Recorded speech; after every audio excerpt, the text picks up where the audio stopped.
Kondapuram police station పరిధిలోని BC కాలనీలో Kaligiri CI Subbarao, Kondapuram SI Srinivasulurao, circle ఎస్ఐలు పోలీసులు కార్డన్ సెర్చ్ ఆపరేషన్ నిర్వహించారు. కాలనీలో ప్రతి ఇంటిని విస్తృత తనిఖీలు చేపట్టి 45 ద్విచక్ర వాహనాలను, ఒక కారును తనిఖీ చేసి సరైన పత్రాలు లేని పలు వాహనాలను స్వాధీనపరుచుకున్నారు.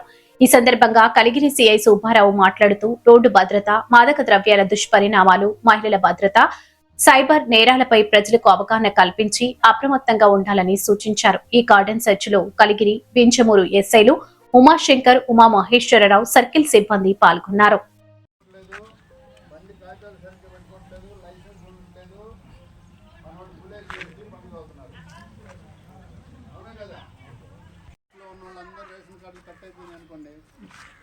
ఎంత బాధ ఉంటుంది చెప్పండి. అది మనం ఏం చేయలేము. ఇప్పుడు అంతా సిస్టమే ఒప్పుకుంటుందా? అందుకని ప్రజలు మీ పక్కన చుట్టుపక్కల జరిగినప్పుడు మందగాదిలే పక్కన వాడిదిలే అనుకోబాకండి. రేపు మనకు కూడా జరగవచ్చు. అవును కదా?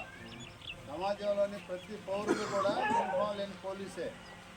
మన బాధ్యత మనం సక్రమంగా నిర్వర్తిస్తే శాంతి భద్రతలు బాగుంటాయి. ఎవరు